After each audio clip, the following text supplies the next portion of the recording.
Hey, welcome back. Today, I want to talk to you about something that I think is one of the most underrated skills in leadership. And I'm going to start with a quote that's been sitting with me lately. It's from the French philosopher Simone Weil. And she said, "Attention is the rarest and purest form of generosity."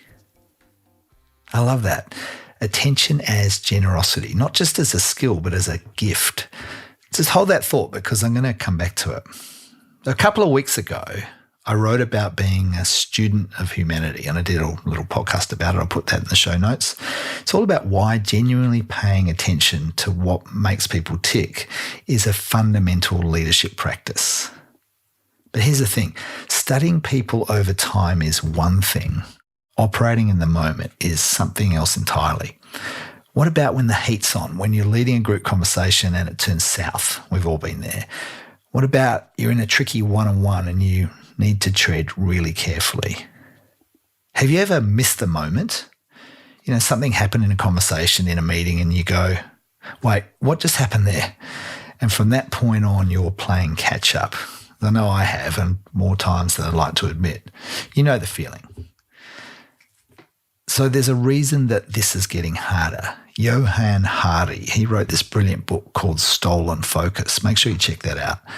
He makes the case that our capacity for sustained attention is being systematically eroded.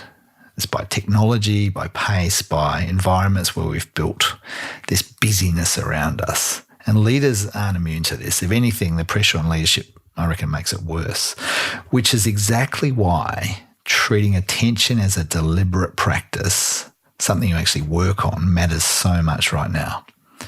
So what I want to share with you today is a framework that's helped me sharpen my attention in the room so I can read what's happening and respond well when it matters. So in my experience, when I'm speaking, facilitating or coaching, I've come to see that there's 4 distinct ways of paying attention. Think of them like 4 lenses, the ones that I'm continuously looking through when I'm working with people. And I've got a diagram of these on the show notes, and you can check them out. And it's also on the blog post that comes with this piece. So you can check out that as well, all in the show notes. But I'll just walk you through them now. So the first lens is called the personal lens. This one's about you. It's you looking at yourself. So in any given moment, how aware are you of your own state? Your language, your behaviour, your emotions, your energy, and how all of that is landing on the people around you. Here's a little experiment. Can you name exactly what you're feeling right now as you listen to this? Not just good or not so good. Be a bit more specific. Are you relaxed? Are you distracted? Are you a bit flat? Are you quietly energised? I reckon this is harder than it sounds, by the way. But if you can accurately name your own state in any given moment, the more genuinely you can connect with the people you're with. And the more you're tuned into your impact on others, the more you can consciously shape what happens next. Okay, so that's the first lens, personal. The second lens is relational. So this one's about them, the people you're with. If I ask you to describe the vibe of the last meeting you sat in, how would you describe it? The relational lens is about the dance, if you're in Australia, of a conversation. Who's engaged? Who's holding back? Who's dominating? What's not being said? It's paying attention to not just to the words, but to what's underneath them. Okay, so we've talked about personal, which is focusing on you, relational, which is focusing on them. The third lens is directional. This one's about the conversation itself, how it's tracking. We've all been in those meetings that just go round and round and round in circles. They burn time and goodwill in equal measure. And the directional lens asks, well, are we on track? Are we in the weeds? Are we staying too safe and abstract? What's moving things forward? What's getting in the way? Okay, the fourth lens. The fourth lens is called contextual. This one's about what's shaping how people are showing up, which is often invisible stuff. Context matters more than most of us acknowledge.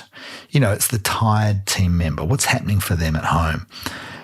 that pre-reading that only went out yesterday, so no one has actually had the time to read it yet. Or maybe it's the organisational change that's quietly unsettling people in the background. Now, you might not be able to change the context, but you can take it into account and adjust your approach accordingly. When you use these 4 lenses together, personal, relational, directional, and contextual, you get a much more complete picture of what's actually happening in a room. And when you can see and name what's happening, you're in a far stronger position to shape what comes next. Which brings me right back to Simone Weil, attention as generosity. When you're genuinely tuned in to yourself, to others, to the direction you're heading, and to the context around you, that is a gift to the people you're leading and to the work you're doing together. So let's get practical here. I've created a little free one-pager that goes deeper on each of those 4 lenses. They're practical tips and guiding questions that you can use in your next meeting or conversation. I'll put the link in the show notes for you there too. My suggestion right now, though, is pick one lens for your next week. Just one. Use it deliberately and notice what you pick up that you might otherwise have missed.